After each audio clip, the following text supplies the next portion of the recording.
ఎప్పుడు ఎలా ప్రవర్తిస్తుందో మనకి తెలీదు. ఎన్ని మూడ్ స్వింగ్స్ ఉన్నాయో తెలుసా? ఇప్పుడు పూర్తిగా సాఫ్ట్గా మాట్లాడుతోంది.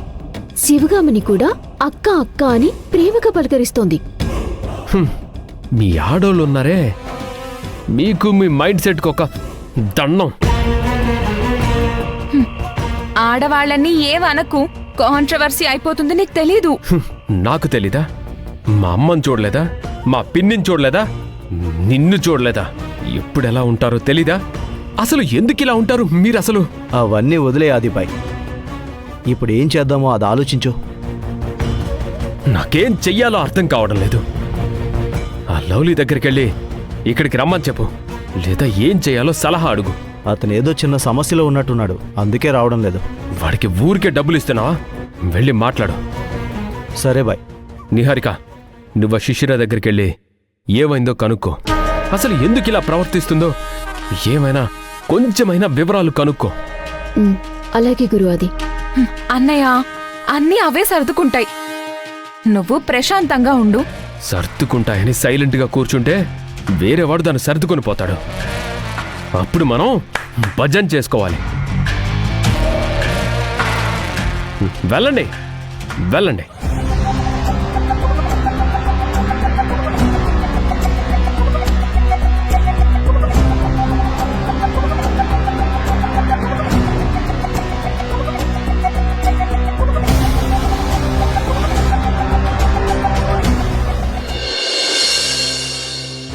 శివగామి, శివగామి, ఏమైంది అర్జున్? ఇప్పుడే నేను కమిషనర్ గారిని కలిసి వస్తున్నాను. ఆయనతో మాట్లాడాను, జరిగిందంతా వివరించాను. ఏమన్నారు?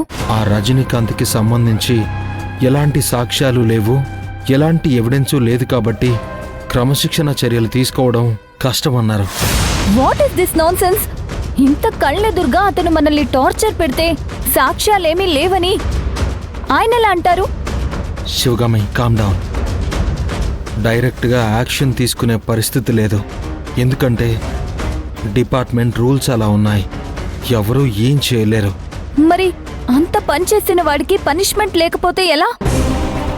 అసలు వాడికి పెళ్లి కొడుకుని మనం ఎత్తుకొచ్చామనే విషయం ఇంకా తెలిసిందో తెలీదు. అది వాడికి తెలియాల్సిన అవసరం ఏముంది? వాడు చాలా ధీమాగా ఉండుంటాడు. వాడు బంధించిన చోటే అతను ఉన్నాడని నమ్ముంటాడు. ట్రాన్స్ఫర్ అయితే చాలు కదా, ఏ సమస్య లేకుండా ఉంటుంది. ట్రాన్స్ఫర్ చాలా అర్జున్. అలాంటి వాళ్ళని ఎన్కౌంటర్ చేసి పడేయాల్సింది. నేరం రుజువు కానప్పుడు మనం ఏం చేయగలం చెప్పు? ఈ పనిష్మెంట్ సరిపోదు. పోలీస్ అయినా పనిష్మెంట్ ఉంటుందా? తప్పు చేసిన ప్రతి ఒక్కరికి పనిష్మెంట్ ఉంటుంది. అది చట్టం కల్పించిన అవకాశం. మరి రజనీకాంత్ సార్ని జైల్లో పెడతారా? జైల్లో పెట్టరు కానీ అతనికి ఏదో ఒక విధంగా పనిష్మెంట్ ఉంటుంది. ఎవ్వరు వదిలిపెట్టినా కర్మ మాత్రం వదిలిపెట్టదు. వేటాడి వెంటాడి మరీ పనిష్మెంట్ ఇస్తుంది. అమ్మా, కర్మ అంటే ఏంటి? అవన్నీ తర్వాత మాట్లాడుకుందాం. శివగామి, ముందు నువ్వు రిలాక్స్ అవ్వు, అంతా సర్దుకుంటుంది. Most probably he can be transfer to any remote place. అప్పుడు వాడికి అర్థమవుతుంది. కానీ నేను మాత్రం ఊరికే వదిలిపెట్టను. లాయర్తో మాట్లాడి ఏం చేయాలో చూస్తాను. శివగామి, నన్ను ఆపకు Arjun. I will see his end. అమ్మా,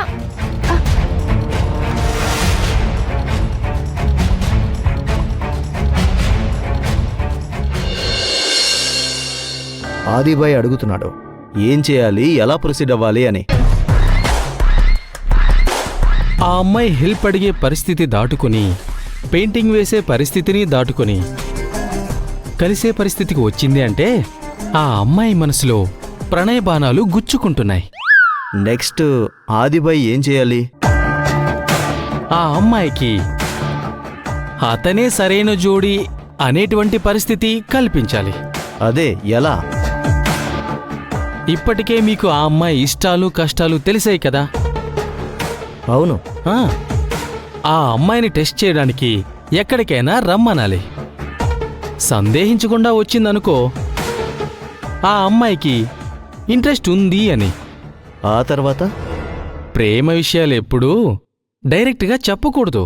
అబ్బాయి తనంతట తానే ఓపెన్ అయ్యాడనుకో అమ్మాయి దృష్టిలో చులకనైపోతాడు. అవును, అయినా ఆ అమ్మాయి ప్రేమిస్తుందో లేదో ఎలా తెలుసుకోవడం?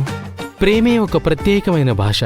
కొన్ని సంకేతాలు, కొన్ని సూచనలు ఆ అమ్మాయి ద్వారా వ్యక్తమవుతాయి. వాటిని అర్థం చేసుకునే మనసు కావాలి.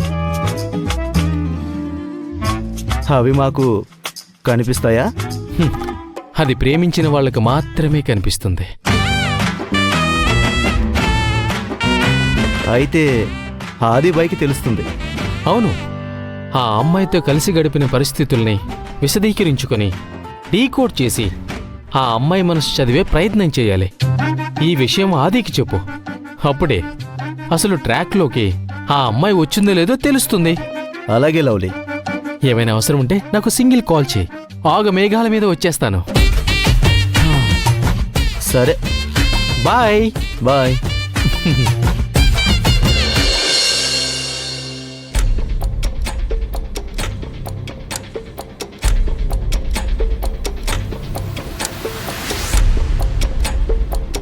ఏంటి మాట్లాడవా? ఏం మాట్లాడాలో తెలియడం లేదు. మాట్లాడడానికి ఏముందా అని ఆలోచిస్తున్నాను. అదేంటి మన మధ్య మాట్లాడుకోవటానికి ఏం లేదా? నేను చాలా చాలా కన్ఫ్యూజన్లో ఉన్నాను.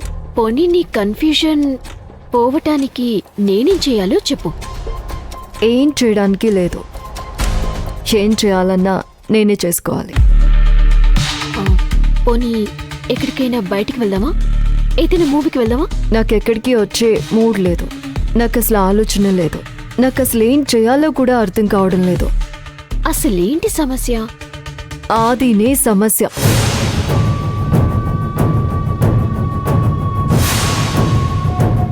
అనవసరంగా చాలా విషయాల్లో ఇంటర్ఫియర్ అయ్యి నా ఆలోచన ధోరణిని మార్చేశాడు.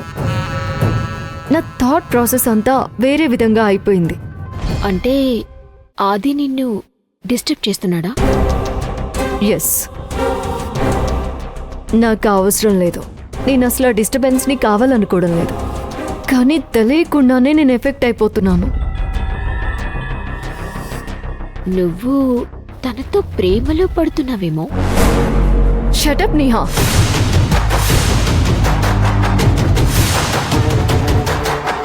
లేదు, నేనేదో సరదాగా అన్నాను. నేను ఇలాంటి విషయాలని సరదా కూడా తీసుకోలేకపోతున్నాను. అది నా తప్పెలా అవుతుంది? నేనేం చేయాలి దానికి? నువ్వు అపార్థం చేసుకుంటే ఎలా? అపార్థం చేసుకోక అసలు మీరందరూ కలిసే కదా ఈ పని చేశారు. నేను మీతో ట్రావెల్ చేయబట్టే కదా నా లైఫ్లో ఇంత టెన్షన్, ఇంత కన్ఫ్యూజన్. కన్ఫ్యూజన్ పోవాలంటే నువ్వు ఆలోచన ధోరణి మార్చుకో. నువ్వు వద్దనుకున్న ఆలోచనల్ని మనసులో నుంచి తీసేయ్. అదంతా ఈజీ కాదు నేహా. అంత తేలిగ్గా జరిగిపోతే నాకెందుకు ఇంత తలనొప్పి? I don't need all this headache at any cost. అది కాదు శిశిరా. లేదు నేహా, నా వల్ల కాదు. సరే, I don't want to disturb you.